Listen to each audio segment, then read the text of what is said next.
அல்லாஹ்வுடைய தூதர் ஸல்லல்லாஹு அலைஹி வஸல்லம் அவர்கள் சொன்னார்கள், யாரை அல்லாஹ் நேசிக்கிறானோ, கேளுங்கள், யாரை அல்லாஹ் நேசிக்கிறானோ அல்லது எந்த ஒரு சமூகத்தை அல்லாஹ் நேசிக்கிறானோ அவர்களை அல்லாஹ் என்ன செய்வான்? சோதிப்பான். சுப்ஹானல்லாஹ். பாவிகளுக்கு மட்டும்தானே அல்லாஹ் சோதனையை கொடுக்க வேண்டும். ஏன் நல்லவர்களை அல்லாஹ் சோதிக்கிறான் என்றால், ஆதம் அலைஹிஸ்ஸலாம் முதற்கொண்டு அல்லாஹ்வுடைய தூதர் முஹம்மது ரசூலுல்லாஹ் ஸல்லல்லாஹு அலைஹி வஸல்லம் வரை எல்லா நபிமார்களையும் ரசூல்மார்களையும் அல்லாஹ் சோதித்திருக்கிறான். அல்லாஹ்வுடைய தூதர் சஃபாவுடைய மலையின் மேல் ஏறி அல்லாஹ்வுடைய தூதருடைய நபித்துவத்தை தொடங்கும் போதே எதிரிகள் சொன்னார்கள், தப்பன் லக யா முஹம்மத், முஹம்மதே உங்களுடைய கரம் அழியட்டும் என்று சோதனை ஆரம்பித்தது. தூதர் மரணிக்கக்கூடிய கடைசி தருவாய் சொன்னார்கள், உங்கள் இருவருக்கு கொடுக்கப்பட்ட நோயின் வேதனையை அல்லாஹ் எனக்கு கொடுத்திருக்கிறான் என்று. முன்பின் பாவங்கள் மன்னிக்கப்பட்ட அந்த நபியை ஏன் அல்லாஹ் நபித்துவத்துடைய எல்லா ஆண்டுகளிலும் சோதித்தான்? அல்லாஹ்வுடைய தூதர் ஸல்லல்லாஹு அலைஹி வஸல்லம் இந்த கேள்விகளுக்கெல்லாம் ஒரே ஹதீஸில் பதில் சொன்னார்கள். அல்லாஹ்வுடைய தூதர் ஸல்லல்லாஹு அலைஹி வஸல்லம் அவர்கள் சொன்னார்கள், இந்த பூமியிலேயே அதிகமாக சோதிக்கப்பட்டவர்கள் பாவிகள் என்று சொல்லவில்லை, நபிமார்கள் தான். அவர்களுக்கு பிறகு அவர்களை பின்தொடர்ந்தவர்கள். ஏன் அல்லாஹ் சோதிக்கிறான்? ஒரு இறை நம்பிக்கை கொண்டவனுடைய மார்க்கம் தீன் எந்த அளவு இருக்கிறதோ அந்த அளவு அல்லாஹ் சோதனைகளை உறுதியாக்குவான். ஒரு இறை நம்பிக்கை கொண்டவனுடைய மார்க்கம் எவ்வளவு எளிதாக இருக்கிறதோ அவ்வளவு எளிதாக சோதனை வரும். என்ன அர்த்தம்? ஒரு முஃமினுக்கு சோதனையின் பலம் எவ்வளவு உறுதியோடு இருக்கிறதோ அந்த அளவு அவனுக்கு அது அருட்கொடை.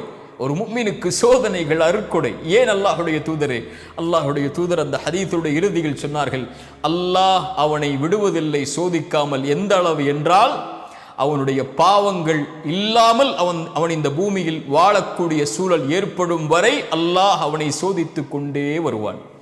அல்லாஹ் அக்பர். சோதனைகளை கொடுத்து கொடுத்து கொடுத்து அல்லாஹ் அவனை தூய்மைப்படுத்தி அல்லாஹ்வின் பக்கம் நெருக்கமாக்குவான். இன்னும் புரிவதற்காக சொல்லுகிறேன், இறை நம்பிக்கை கொண்டவர்களுக்கு சோதனை 3 காரணங்களுக்காக கொடுக்கப்படுகிறது. ஒன்று, அவர்களை பிரித்தறிவதற்காக. அல்லாஹ் குர்ஆனிலே கேட்கிறான், ஈமான் கொண்டோம் என்று சொல்லிவிட்டாலே அல்லாஹ் உங்களை சோதிக்காமல் விட்டுவிடுவான் என்று எண்ணிக்கொண்டீர்களா? உங்களுக்கு முன்னுள்ளவர்களையும் அல்லாஹ் சோதித்திருக்கிறான், உங்களையும் சோதிப்பான். உங்களில் யார் உண்மையாளர்கள், உங்களில் யார் பொய்யர்கள் என்று அல்லாஹ் பிரித்தறிவதற்காக. நன்றியோடு இருக்கிறாயா, நன்றி மறந்து வாழ்கிறாயா? அல்லாவை பொருந்திக் கொள்கிறாயா, அல்லாவிற்கு மாறுபட்டு வெறுத்து செல்கிறாயா என்ற பிரித்தறிதலை அறிவதற்காக அல்லாஹ் அந்த சோதனையை இறை நம்பிக்கை கொண்டவர்களுக்கு கொடுத்து சோதிப்பான். இரண்டாவது, தூய்மைப்படுத்துவதற்காக. பாவங்களிலிருந்து அவர்களை தூய்மைப்படுத்தி அல்லாவின் பக்கம் நெருக்கமாக்கி பாவம் இல்லாதவராக மாற்றி அல்லாவிடத்தில் அவரை நெருங்குவதற்குரிய வழிகளுக்காக அல்லாஹ் சோதனைகளை கொடுப்பான்.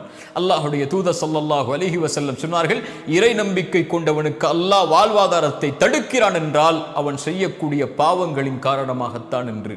அல்லாஹு அக்பர். அல்லாஹ்வுடைய தூதரை அல்லாஹ் சோதித்தான். உஹதுடைய களத்தில் முகமெல்லாம் இரத்தமானது, பல்லு உடைக்கப்பட்டது. ஏன்? தூதர் 50 கூடிய அம்புகளை எரியக்கூடிய தோழர்களுக்கு ஒரு மலையின் மேல் ஏறுமாறு கட்டளையிட்டார்கள். போர் தொடங்க போகிறது, நீங்கள் நான் சொல்லும் வரை அல்லது இந்த போர் முடியும் வரை, நான் கட்டளையிடும் வரை எங்களுடைய பிணங்களை கழுகுகள் கொத்துவதை பார்த்தாலும் சரி கீழே இறங்கி வரக்கூடாது. ஆனால் எதிரிகள் ஓடுவதை பார்த்த அந்த தோழர்கள் போர் முடிந்து விட்டது என்று தங்களுக்குள் கலந்தாய்வு செய்து கீழே இறங்குகிறார்கள், தூதருடைய கட்டளையை மீறி. அல்லாஹ் சொல்கிறான் அந்த தோழர்களை பார்த்து குர்ஆனிலே, உங்களில் உலகத்தை விரும்பியவர்களும் இருந்தீர்கள், மறுமையை விரும்பியவர்களும் இருந்தீர்கள். அல்லாஹ்வுடைய கட்டளையை உலகத்திற்காக நீங்கள் விட்டீர்கள், அல்லாஹ் உங்களை தோற்கடித்தான். லியப்தலியக்கும், சுப்ஹானல்லாஹ், உங்களை அல்லாஹ் சோதிப்பதற்காக. ஏன் இந்த சோதனை? உங்களுடைய பாவங்களின் காரணமாக. ஆனால் அல்லாஹ் மன்னித்தான், முஃமின்களை அல்லாஹ் உயர்த்துவான். அலி இப்னு அபி தாலிப் ரலியல்லாஹு அன்ஹு அவர்கள் அதனால் தான் சொன்னார்கள், அல்லாஹ் ஒரு முஃமினுக்கு எந்த ஒரு சோதனையும் கொடுப்பதில்லை பாவங்களின் காரணமாக. எப்படி அந்த சோதனையிலிருந்து விடுதலை கிடைக்கும்? அதே வார்த்தையில் சொன்னார்கள், அல்லாஹ் எந்த ஒரு முஃமினுடைய சோதனையும் நீக்குவதில்லை தௌபா இல்லாமல், அல்லாஹ்விடத்திலே திரும்பி வராமல். உஹதில் அல்லாஹ் சோதித்தான், அதற்கு பிறகு அல்லாஹ் ரப்புல் ஆலமீன் அவர்களுக்கு வெற்றி அளித்தான். அல்லாஹ் சோதிப்பான் பாவங்களின் காரணமாக. பாவங்கள் தான் சோதிப்பதற்கு மிகப்பெரிய அடித்தளமாக இருக்கும். அல்லாஹ் குர்ஆனிலே சொல்கிறான், வமன் நஅரத அன் ذிக்ரி ஃபஇன்ன லஹு மஈஷத்தன் தன்கா.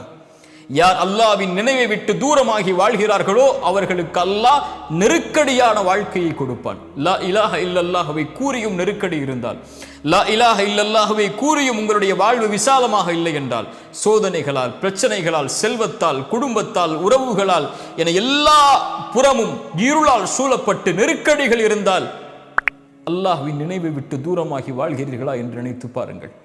தொழுகையில் உங்களுடைய நிலைப்பாடு என்ன? அல்லாஹ்வை அஞ்சுவதில் உங்களுடைய நிலைப்பாடுகள் என்ன? பாவங்களை விட்டு விலகுவதில் உங்களுடைய நிலைப்பாடுகள் என்ன? அல்லாஹ்வை மறந்து வாழ்ந்து கொண்டிருந்தால் அல்லாஹ் நெருக்கடியான வாழ்க்கையை தான் கொடுப்பான். பதறி விடுவீர்கள் பாவங்களை கண்டால், பதறி விடுவீர்கள் அல்லாஹ் சோதித்தால், குழம்பி விடுவீர்கள் எங்கே செல்வதென்று தெரியாமல். இறை நம்பிக்கை கொண்டவராக இருந்தாலும் சோதிக்கப்பட்டால் மரணத்தை விரும்ப ஆரம்பித்து விடுவீர்கள், மரணத்தை நோக்கி செல்ல ஆரம்பித்து விடுவீர்கள். அல்லாஹ்வின் நினைவில்லாமல் இருந்தால் அல்லாஹ் சோதிப்பான், சுத்தப்படுத்துவான், நெருக்கமாக்குவான். மூன்றாவது அல்லாஹ் சோதிப்பதுடைய அடிப்படை அல்லாஹ் அந்தஸ்துகளை உயர்த்துவதற்காக. தூதர் முன்பின் பாவங்கள் மன்னிக்கப்பட்டவர்கள், ஆனால் அல்லாஹ் அவர்களை ஆரம்பம் முதல் இறுதி வரை சோதித்தான், மரணம் வரை சோதித்தான். ஏன்? அவர்களுடைய அந்தஸ்தை அல்லாஹ் உயர்த்துவதற்காக. சோதனைகளை கொடுத்து கொடுத்து கொடுத்து ஒரு முஃமினை அல்லாஹ் பலப்படுத்தி பலப்படுத்தி பலப்படுத்தி பொறுமையின் கூலியை கொடுத்து, பொருத்தத்தின் கூலியை கொடுத்து அல்லாஹ் அவனை நெருக்கமாக்கி கொண்டே வருவான், அந்தஸ்துகளை உயர்த்தி கொண்டே வருவான். அந்த அந்தஸ்தை அல்லாஹ் ரப்புல் ஆலமீன் நாளை மறுமையில் வெளிப்படுத்துவான். அவர்களுக்கு இந்த சோதனைகளை மறுமையில் இருந்து பார்க்கும்போது அவர்களுக்கு அதுவெல்லாம் ஒன்றும் தெரியாமல் ஆகிவிடும். சொர்க்கத்தை அல்லாஹ் ஒரு மனிதனுக்கு ஒரு முறை காட்டுவான். அவன் வாழ்நாள் முழுக்க சோதிக்கப்பட்டவன். சொர்க்கத்தை ஒரு முறை பார்த்தவன் அல்லாஹ் கேட்பான், உலகத்தில் ஏதாவது நீ சோதிக்கப்பட்டாயா என்று. அவன் சொல்லுவான், யா அல்லாஹ், உலகத்தில் நான் எந்த ஒரு சோதனையும் பார்க்கவில்லை என்று. அதை விட பெரிய அந்தஸ்து என்ன இருக்க போகிறது? அல்லாஹ் ரப்புல் ஆலமீன் இந்த மூன்றின் காரணமாகத்தான் இறை நம்பிக்கை கொண்டவர்களை சோதிப்பான். ஏன்? இறை நம்பிக்கை கொண்டவர்களை அல்லாஹ் விரும்புகிறான். விரும்பினால் சோதித்த அல்லாஹ் அவர்களை நெருக்கமாக்கி கொண்டே வருவான். அல்லாஹுடைய தூதர் ஸல்லல்லாஹு அலைஹி வஸல்லம் ஒரு ஹதீஸில் சொன்னார்கள், அல்லாஹ் இறை நம்பிக்கை கொண்டவனுடைய எந்த ஒரு நன்மையையும் அல்லாஹ் வீணாக்குவதில்லை, அல்லாஹ் குறைப்பதில்லை. அவனுக்கு இந்த உலகிலும் நலவை அல்லாஹ் கொடுத்து விடுவான், மறுமையிலும் அல்லாஹ் கூலியை கொடுத்து விடுவான். அல்லாஹு அக்பர். உலகத்திலும் அவனுக்கு நலவு கண்டிப்பாக நிச்சயமாக அல்லாஹ் கொடுப்பான். அந்த நன்மைக்கு பகரமாக தீமையை மட்டும் அல்லாஹ் கொடுப்பதில்லை. அதுபோல் அல்லாஹ் மறுமையில் கூலியையும் கொடுத்து விடுவான். ஆனால் இறை மறுப்பாளராக வாழக்கூடிய காஃபிருக்கு அல்லாஹ் உணவளிக்கிறான், தண்ணீர் கொடுக்கிறான். அவர்கள் மாறு செய்தாலும் என்றால் அவர்களும் இந்த உலகத்திலே நலவு செய்கிறார்கள், அதனுடைய கூலியை அல்லாஹ் கொடுத்து முடித்து விடுவான். மறுமையில் அவர்களுக்கு கொடுப்பதற்கு கூலி இருக்காது. ஆனால் ஒரு முஃமினுக்கு மறுமையில் கூலி கொடுப்பதற்கு ஒரு வார்த்தை போதும், லா இலாஹ இல்லல்லாஹ். அல்லாஹ் ரப்புல் ஆலமீன் அதனால் தான் சொன்னால், உலகமளவு பாவங்களை சுமந்து நீ மறுமையில் வந்தாலும் லா இலாஹ இல்லல்லாஹ் என்ற வார்த்தை மட்டும் தூய்மையோடு இருந்தால் நீ சுமந்து வந்த உலகமளவு பாவங்களுக்கு நன்மையை தருகிறேன், நான் எதையும் பொருட்படுத்த மாட்டேன்.